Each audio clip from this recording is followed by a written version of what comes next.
Hello students, स्वागत है दागोल पे। मैं बबलू कुमार आप लोगों के बीच। हम लोग पिछला वीडियो में देखे थे द्विघात समीकरण के कुछ क्वेश्चन के बारे में। आज हम लोग उससे आगे करने वाले हैं, तो चलिए हम लोग स्टार्ट करते हैं जल्दी। देखिए यहाँ है आपका दूसरा नंबर का फर्स्ट क्वेश्चन है। एक आयताकार भूखंड का क्षेत्रफल 528 मीटर स्क्वायर है। बोला है एक आयताकार भूखंड का क्षेत्रफल कितना है, 528 मीटर स्क्वायर। उसके आगे बोला क्षेत्रफल की लंबाई चौड़ाई के 2 गुने से 1 अधिक है। हमें भूखंड की लंबाई और चौड़ाई ज्ञात करनी है। यहां बोला गया है कि ये जो क्वेश्चन में बोला गया है कि द्विघात समीकरण के रूप में निरूपित कीजिए। मीन्स द्विघात समीकरण के समीकरण में लाना है, द्विघात समीकरण के रूप में निरूपित करने बोला है। तो चलिए आते हैं। बोला है आयताकार भूखंड का क्षेत्रफल। तो हम लोग जानते हैं कि आयताकार इसका चित्र इस तरह होता है और ये आपका लंबाई होता है तो ये चौड़ाई होता है, ये लेंथ होता है तो ये ब्रेथ होता है। यहां बोला गया है कि इसका जो पूरा क्षेत्रफल है, इसका जो पूरा क्षेत्रफल है वो कितना है, 528 मीटर स्क्वायर, 528 मीटर स्क्वायर है। अब बोला है यहाँ पे कि क्षेत्रफल की लंबाई चौड़ाई के 2 गुने से 1 अधिक है। बोला गया क्षेत्रफल की जो लंबाई है, ये जो लंबाई है चौड़ाई के 2 गुने से 1 अधिक है। तो चौड़ाई को हम x मान लेते हैं, तो ये आपका हो जाएगा 2x और 2 गुने से 1 अधिक है, 1 अधिक यानी कि +1, यानी कि चौड़ाई आपका x है तो लंबाई कितना हो जाएगा 2x + 1। तो चलिए लिखते हैं। यहां हम लोग को लिखना है, हल करना है। लिखना है कि आयताकार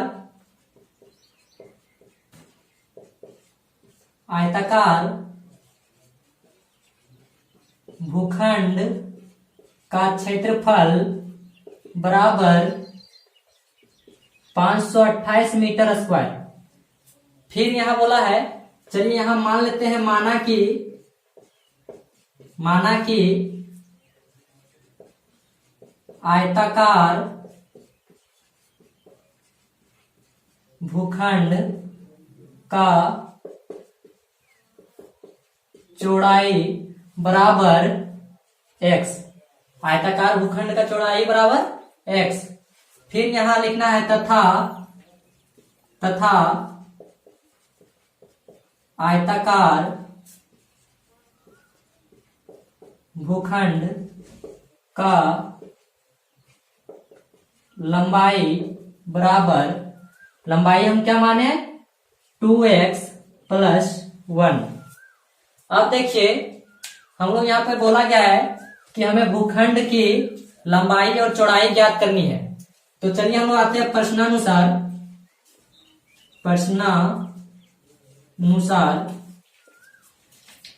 बोला गया है कि आयताकार भूखंड का क्षेत्रफल, तो आयताकार भूखंड का क्षेत्रफल यानी आयताकार का क्षेत्रफल क्या होता है, तो हम लोग यहां लिख लेते हैं कि आयत का क्षेत्रफल बराबर लंबाई गुना चौड़ाई। आयत का क्षेत्रफल क्या होता है, लंबाई गुना चौड़ाई। तो यहां देखते हैं हम लोग, आयत का क्षेत्रफल दिया हुआ है 528 मीटर स्क्वायर, तो लिख लेते हैं 528 मीटर स्क्वायर बराबर लंबाई दिया हुआ है 2x + 1 इंटू और चौड़ाई दिया हुआ है आपका x, तो x लिख लेते हैं। अब देखिए यहां पे हम लोग इसके आगे सॉल्व करते हैं। आगे आपका हो जाएगा ये 528 मीटर स्क्वायर बराबर, यहां देखिए x को 2x के साथ गुना करेंगे तो आपका हो जाएगा 2x स्क्वायर। उसके बाद यहाँ प्लस है तो प्लस, और 1 को x के साथ गुना करेंगे तो हो जाएगा आपका x। अब क्या करना है, यहाँ पे जो राइट हैंड साइड में जितना है सब क्या करना है, लेफ्ट हैंड साइड ले आना है। तो चलिए ले आते हैं। तो थोड़ा सा मिटा देते हैं यहाँ ऊपर क्वेश्चंस को।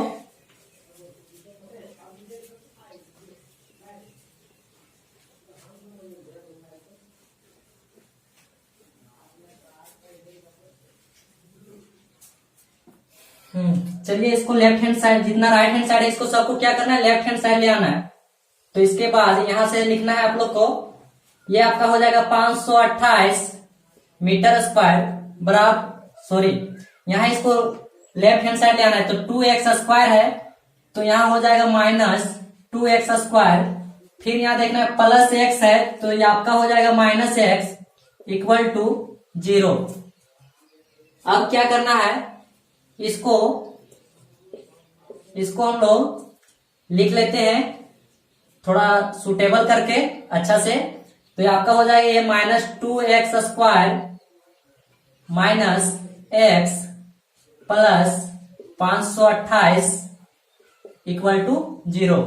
अब क्या करना है, यहां देखते हैं कि यहाँ माइनस आगे हो गया है, तो माइनस को हटाते हैं। तो माइनस को क्या करते हैं हम लोग, कॉमन लेते हैं। तो कॉमन लेते हैं माइनस को, तो हो जाएगा ये 2x स्क्वायर, ये माइनस में तो हो जाएगा आपका प्लस में x, और ये प्लस में तो माइनस 528 और इक्वल टू 0।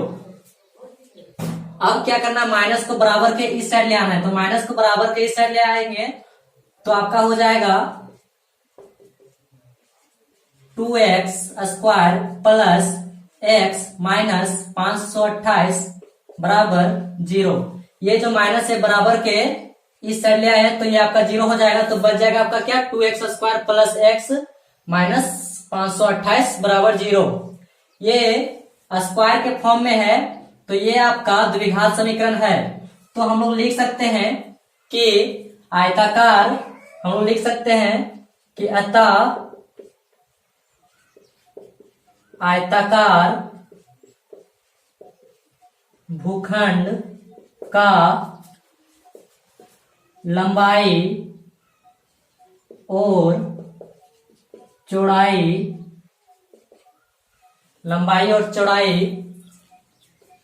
द्विघात समीकरण को संतुष्ट करती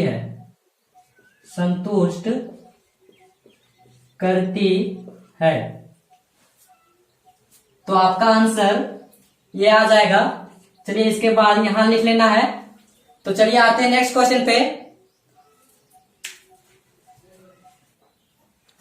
चलिए आते हैं दूसरा नंबर क्वेश्चन पे। बोला गया दो क्रमागत धनात्मक पूर्णांकों का गुणनफल 306 है, हमें पूर्णांकों को ज्ञात करना है।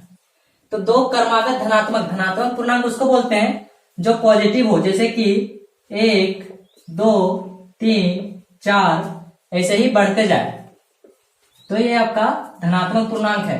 और क्रमागत, तो क्रमागत यानी 1 के बाद 2, 2 के बाद 3, 3 के बाद 4 ऐसे ही एक क्रम में बढ़ते जाए, धनात्मक यानी पॉजिटिव। तो यहां पे हम लोग मानते हैं कि माना कि यहां लिख देते हैं, माना कि पहला धनात्मक पूर्णांक बराबर x। जब मेरा पहला धनात्मक पूर्णांक x है तो क्रमागत बोला है, तो इसके बाद एक बढ़ जाएगा, तो एक बढ़ जाएगा। तो यहां हम लोग लिख सकते हैं तथा दूसरा धनात्मक पूर्णांक बराबर x प्लस 1। जैसे कि हम लोग यहां लिख लेते, थोड़ा सा समझ लीजिए यहां पे कि अगर पहला धनात्मक पूर्णांक x है और मान के चलो ये पहला धनात्मक पूर्णांक आपका 2 है, तो दूसरा धनात्मक पूर्णांक x प्लस 1 यानी x बराबर 2 प्लस 1 हो जाएगा आपका 3। तो ये क्रमागत दोनों है। तो इसी तरह दूसरा धनात्मक पूर्णांक बराबर x प्लस 1। अब यहाँ पे देखिए प्रश्न क्या बोल रहा है कि बोल रहा है दो क्रमागत धनात्मक पूर्णांकों का गुणनफल, यानी ये दोनों का गुणनफल मीन्स ये दोनों का गुना कितना दिया हुआ है, 306। तो यहां हम लोग लिखते हैं प्रश्नानुसार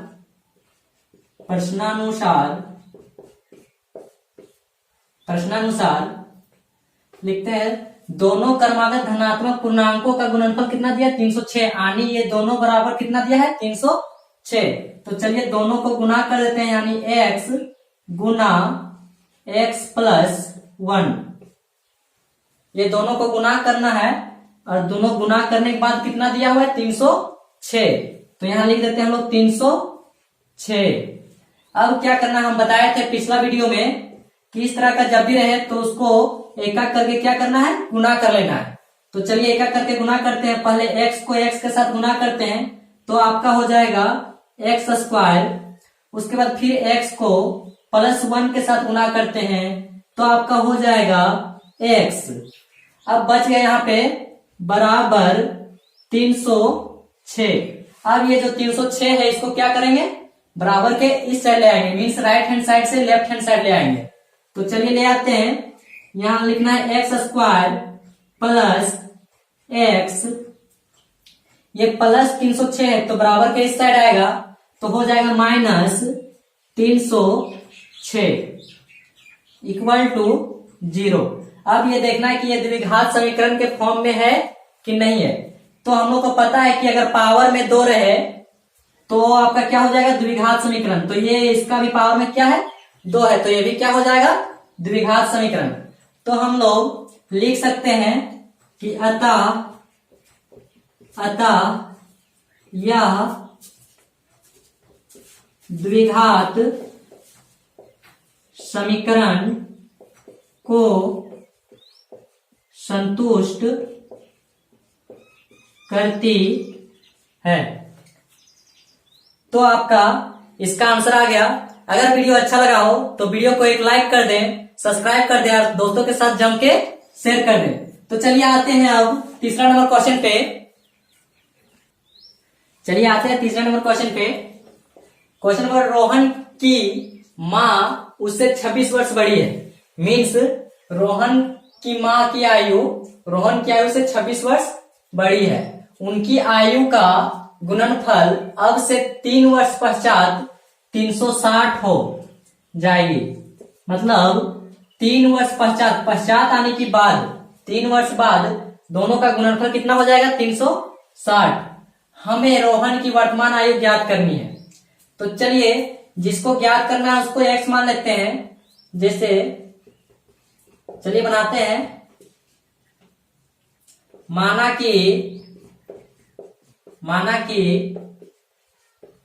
रोहन की आयु बराबर x। जब रोहन की आयु x है तो उसकी मां की आयु कितनी हो जाएगी। तो चलिए देखते हैं, उसकी मां की आयु बराबर, यहां दिया हुआ है उसकी मां की आयु 26 वर्ष बड़ी है। मीन्स रोहन की आयु से 26 वर्ष बड़ी है कौन, उसकी मां। तो ये रोहन x है तो उसकी मां हो जाएगी x प्लस 26। अब यहां देखिए 3 वर्ष पश्चात दोनों का गुणनफल कितना हो जाएगा, 360। तो 3 वर्ष पश्चात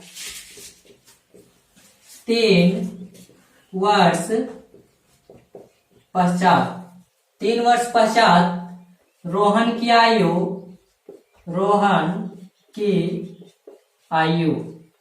3 वर्ष पश्चात रोहन की आयु 3 वर्ष पश्चात आने की बाद में, पश्चात मीन्स क्या होता है, बाद।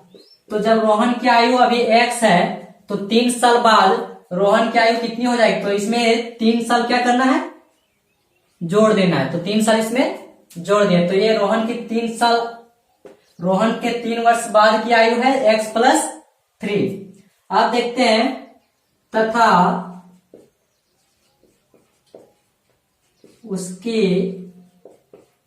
मां की आयु, अब देखते हैं वर्तमान में उसकी मां की आयु है x प्लस 26। अब 3 साल बाद तो इसमें भी क्या करेंगे 3 साल जोड़ देंगे, क्योंकि जब रोहन बढ़ा 3 साल तो उसकी मां भी तो बढ़ेगी 3 साल ना। तो चलिए इसमें 3 साल जोड़ देते हैं तो ये आपका हो जाएगा x प्लस 26 और 3 हो जाएगा आपका 29। अब क्या करना है, अब बोला है कि 3 साल बाद, ये 3 साल के बाद की आयु निकल गया है। ये दोनों जो निकला है 3 साल के बाद की आयु है। तो अब बोला दोनों का गुणनफल, यहाँ बोला इनकी आयु का गुणनफल, तो ये दोनों का गुणनफल, तो x+3 गुना x+29 बराबर कितना है 360। ये दोनों का गुणनफल बराबर कितना है 360। तो क्या करेंगे, अब फिर इसको सॉल्व करते हैं। हम लोग पिछला वीडियो में देखे थे कि इस तरह का जब इक्वेशन रहता था उसको कैसे हम लोग सॉल्व करते थे। पहले इसको लिख लेते थे x, फिर इसको पूरा लिख देते थे x+29,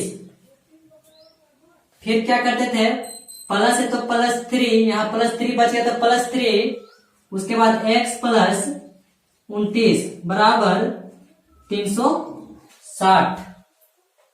अब क्या करना है, ये x को x के साथ गुना करेंगे तो हो जाएगा x², फिर x को 29 के साथ गुना करेंगे तो हो जाएगा 29x, उसके बाद 3 को x के साथ गुना करेंगे तो हो जाएगा 3x, फिर 3 को 29 के साथ गुना करेंगे तो हो जाएगा आपका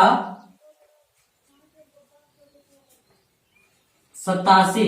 3 को 29 के साथ गुना करेंगे कितना हो जाएगा 87 बराबर 360। अब आते हैं इसके आगे, तो चलिए ऊपर का क्वेश्चन मिटा देते हैं।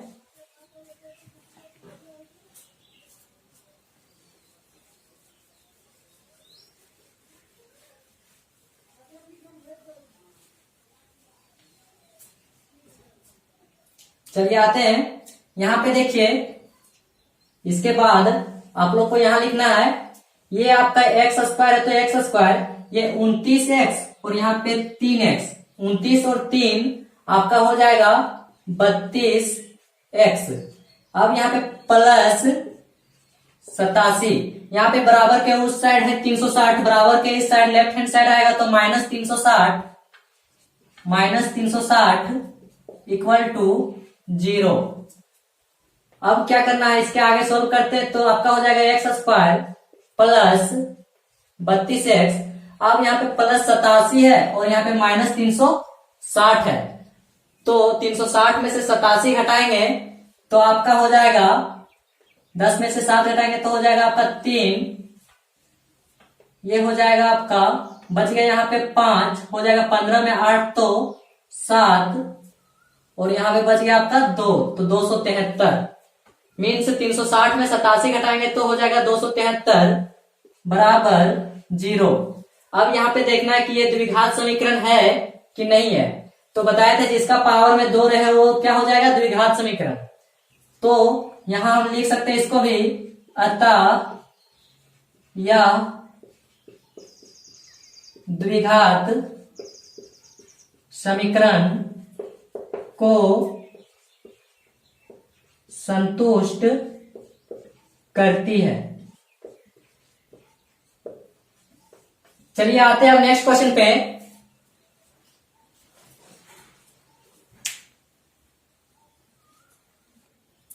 चलिए आते हैं 4 नंबर क्वेश्चन।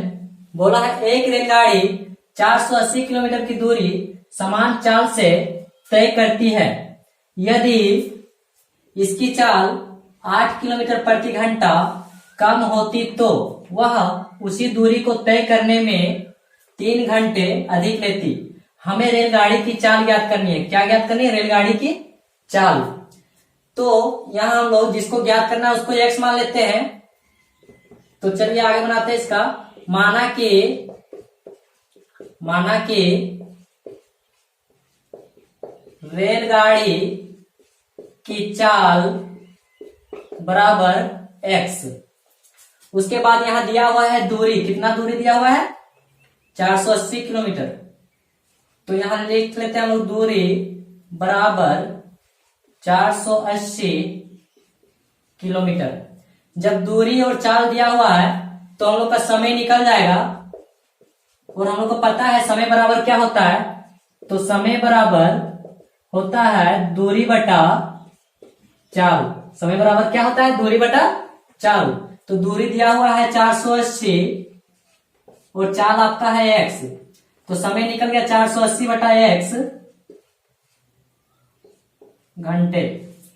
अब यहां बोला गया है कि यदि इसकी चाल 8 किलोमीटर प्रति घंटा कम होती तो बोला गया है कि अगर x ना रह के इसमें 8 किलोमीटर प्रति घंटा कम होती तो यहाँ एक चाल तो दिया हुआ है, अब नया चाल आ गया, नया चाल बराबर पहले का चाल x था, इसमें 8 किलोमीटर प्रति घंटा कम है तो -8। जब नया चाल आया तो समय भी तो मेरा नया आएगा, तो यहां लिख लेते हैं नया समय बराबर, तो समय बराबर होता है दूरी बटा चाल, तो दूरी दिया हुआ है 480 और नया चाल है आपका x -8। अब यहां पे लिखना है प्रश्नानुसार अब यहां बोला है कि यदि इसकी चाल 8 किलोमीटर प्रति घंटा कम होती तो वह दूरी को तय करने में 3 घंटे अधिक लेती। तो बोला है 8 किलोमीटर प्रति घंटा, पहले की समय दिया हुआ है 480 बटा x और नया समय फिर आया 480 बटा x -8 और बोला गया है कि इसकी चाल 8 किलोमीटर प्रति घंटा कम होती तो वह दूरी को तय करने में 3 घंटे अधिक लेती। कितना घंटा अधिक लेता? 3 घंटा, तो इधर हो जाएगा +3, इससे 3 घंटा अधिक लेता है तो यहाँ +3। अब इसके आगे सॉल्व करते हैं,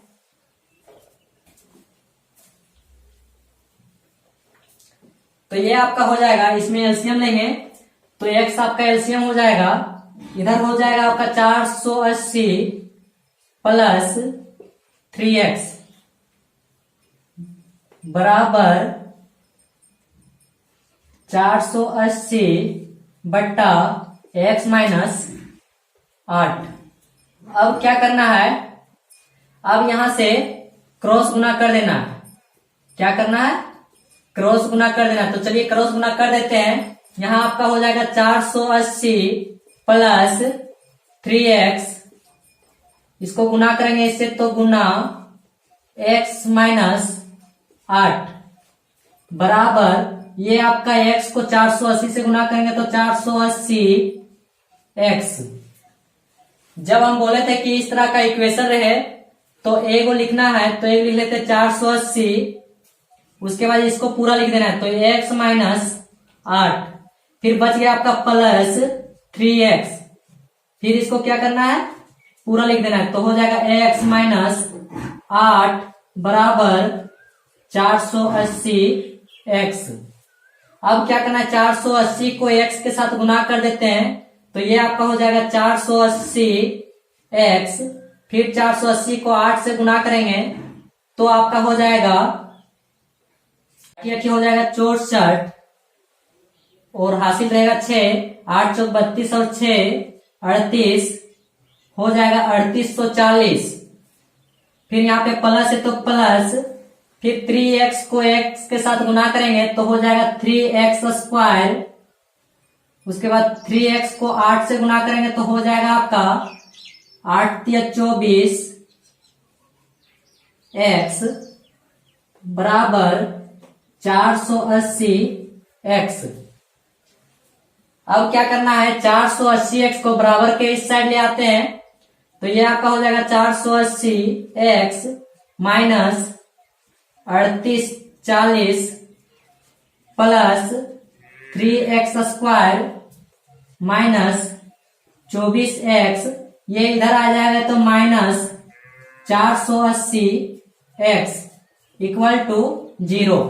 अब यहाँ देखना है ये माइनस 480x है और यहाँ पे प्लस 480 है तो ये दोनों कैंसिल हो जाएगा तो बच जाएगा आपका minus 3840 plus 3x² minus 24x। तो चलिए इसको सुटेबल ढंग से लिख लेते हैं तो आपका आगे हो जाएगा 3x² माइनस 24x, फिर यहाँ पे माइनस 3840 बराबर 0। अब यहाँ पे देखना है कि ये द्विघात समीकरण है कि नहीं। तो हम बताए थे कि जिसका पावर में 2 रहे वो क्या होता है, द्विघात समीकरण। तो इसका भी पावर में 2 है तो हम लोग बोल सकते हैं कि अतः यह द्विघात समीकरण को संतुष्ट करती है। तो चलिए यहां लिख लेते हैं, अतः यह द्विघात समीकरण को संतुष्ट करती है। चलिए, अगर वीडियो समझ में आ गया हो तो एक लाइक कर दें और सब्सक्राइब और शेयर करना ना भूलें। तो चलिए अब मिलते हैं अगले वीडियो पे, तब तक के लिए बाय बाय।